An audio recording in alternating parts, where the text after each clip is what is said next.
Greetings and salutations, guys. Welcome back to W.A.S.D. Welcome back to We Were Here. Yeah. This is not the first time we've been here either, is it? No. I've seen you many times. We actually have on this job, we have an interview from 2019. Yeah, that was We Were Together still. Yeah. And now We Were Here forever. We grew. We've grown. Well, we've grown quite a bit. We've gone from the student team Yes. to We Were Here. Yeah, and then we made We Were Too with like only 6 to 8 people. Then We Were Together. There was already quite a little bit bigger team, but still it's not the same as when we developed this one with. So. I love the story, like Total Mayhem. It's fantastic. This little student team that's just going. But we were a little bit mayhem. We're trying to be less mayhem, so we can actually make deadlines, you know. Yeah. But it's all part of creativity, and we try to keep the mayhem like inside of us, so creativity doesn't die down. You know? See, I thought the mayhem was just what you were causing when people destroyed the relationships and smashed the controllers. Allegedly. You're not legally liable for any of that. No. These aren't my words. But those who don't know, the We Were Here series is a fantastic co-op puzzle series. Yes. But it's all about communication, Yeah. not seeing each other's screen. Yes, because you are 2 explorers and you got stuck in this really haunting castle. And there's a lot going on there, and you only have a walkie-talkie to communicate with. That's the only thing you have left from your travels. And to get out of this castle, you have to communicate with each other to try to figure out how to solve all these puzzles. So basically you're left with only your voice and a keyboard and your mouse, and that's the only thing you have to try to escape this castle. And it's a wild ride. I think one of my favourite mechanics of the We Were Here series is the walkie-talkie. Yeah. It's not like, you have to talk to each other. You can only talk if you push the button. Yep. And if you're pushing the button, you can't hear your partner. No, it's one-way communication. It's not just talking, it's proper communication. Yeah, it is. So a lot of people, like back in the days, we were kind of advised maybe not to do it because co-op was back then kind of already a niche, and then putting a walkie-talkie mechanic in that is like a double niche. And we said like, no, but it's part of the experience because you need to feel like a little bit helpless. It's just you with your walkie-talkie and you just got stuck there, you need to get out. And we get praised so much till this day that they said like, okay, walkie-talkie, you hate it or you love it, but it's part of the experience. It really makes the game. It defines it. Yeah. You can't just... It's not just verbal about.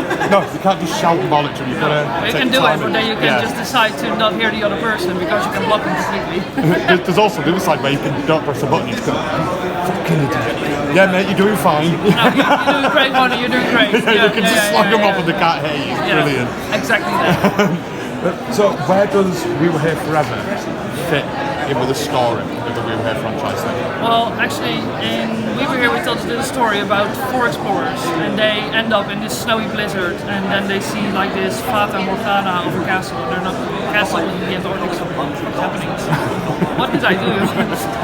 But you decide to like get in there because it's like dying outside of frostbite, or just go into this mysterious castle. But you get separated from your group, so it's just 2 of you in the castle. Try to get out. Second game, you're the other 2 of the group.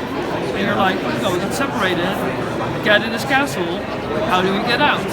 When we were together, you actually, 2 other explorers of the whole explorer crew, but they're still in base camp. They get this distress call. They're like, where are our friends? We woke up and they're gone. They're still not back yet from their expedition.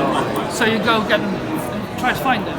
But you, of course, when you try to find them, end up at the castle. And you're like, where did this come from? Is this on the map?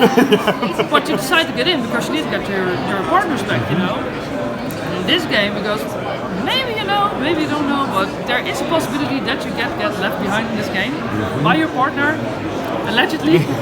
And now you're actually the 2 who got left behind. So now you can kind of revenge and try to get out still, because you got locked up and you're still separated, but now it's your time to shine and your partner's already gone, and now it's like, okay, now I'm gonna be gone too because I really need to leave this place, you know.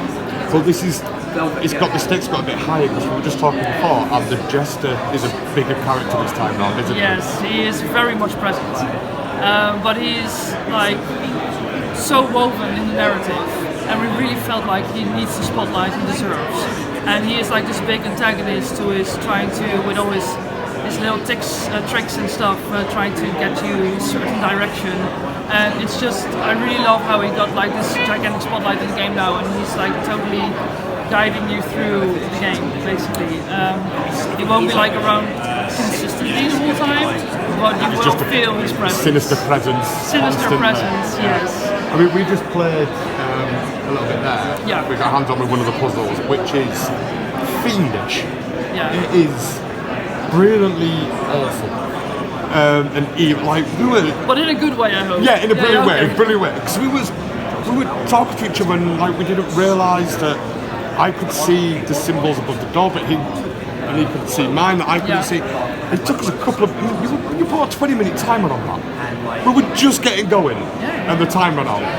You gotta work on it. And then we finally figured out what we're doing. Like, right, we've figured this. We're off. And then that sinister voice came over. Yeah. Because I was like, does he do it? No, that Jester starts taunting you then. Yes. And that made us panic a fair bit, to be honest. Yeah. Yeah, like, Where is he? Where is he? What's he doing? Yeah, and then he's calling you stupid too. So Yeah. Like, not me. I mean, my partner is, but not me. We've gone from we were here to we were here forever. Which one of the 4 games is closest to the original vision that you had when you first set out? This one. This is the one you were aiming to do. I all always along. say to people, like, if you play a remastered version of, for example, Spyro of Crash Bandicoot, you're like, this is exactly the game that I played like 10 years ago. And then you go look back at the original one and you're like, oh, I don't want to do it. Yeah, this is not what I remember. But it felt the same. You felt the same experience. And I say this all the time because the Crash Bandicoot now was something that if they had the possibility to create the same physics and graphics and everything back then, they would have done. But it just wasn't there, or they didn't have, the technology wasn't far enough. It's all the compromises they had to make to finish the game, and they don't have to compromise But now. back in the days when we started, we were here, we were just a few students and we didn't have like all these professionals and expertise, and we were still also growing and learning, and we weren't able to do this just on our own. And now we have attracted so many brilliant people, and now we finally have like all the ammunition to make something that really envisions what we were thinking about back then.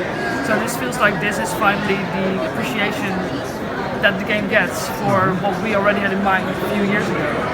So how does that feel, like going from being a student, having an idea for a game, Yeah, it was like 2017. Yeah. 2022, you're the 4th one in the franchise. Yeah, I'm really You've blessed. got this entire this massive studio of professionals now.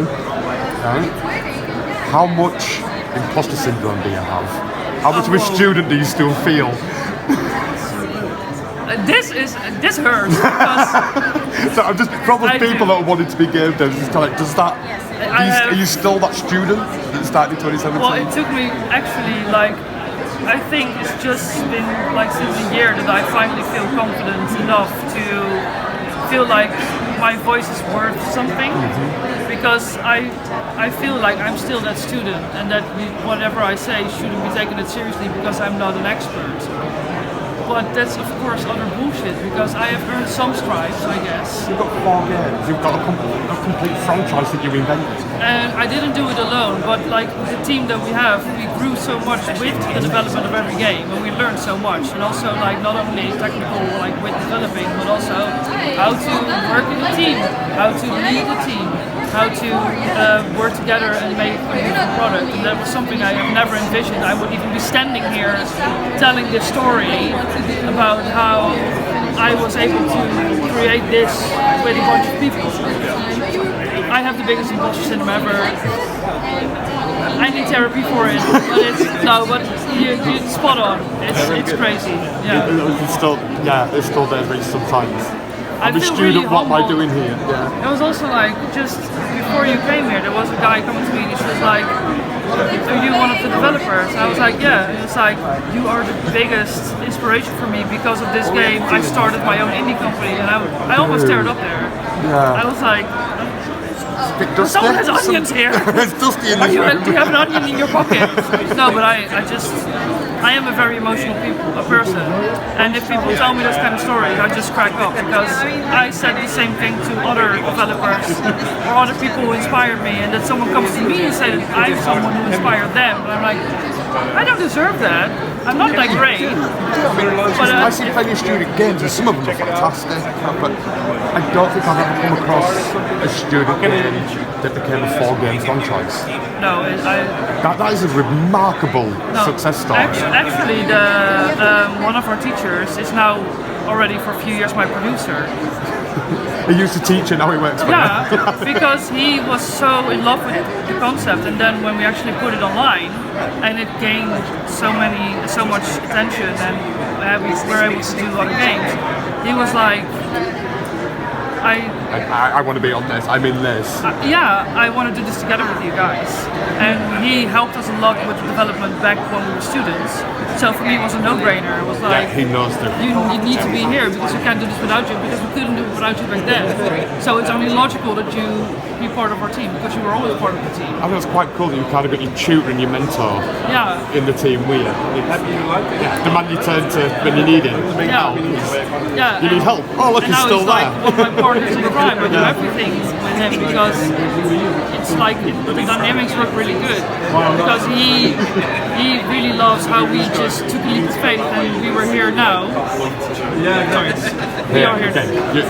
We are here forever. And I am, of course, as you just said, like huge imposter syndrome. So I need sometimes his guidance, but also like his comfort that he's saying to me like, you're doing great. Don't doubt yourself that much. Because everyone here is just doing great work. So don't take yourself down all the time. You can do it. And that really works well. Look, you are going to do it for the 4th time. Really excited. In May. Yeah. It's just round the corner. It's like a little tear, like, well, so soon. You say it's like a month away? Yeah. 5-6 weeks away? What date is it? Oh damn, it's like 1 month and 3 days. 1 month and 3 days, mate. But that's for PC. That's PC. That's for the Steam launch, isn't it? Yeah, Steam and Epic, and then console will be soon after. Further down the road. Yeah. So. We don't have a specific date, but we're doing the best we can to get it as soon as possible out there after. And just for people who are going to ask, because it is cooperative, you need 2 copies of the game, don't you? Yes. It's not.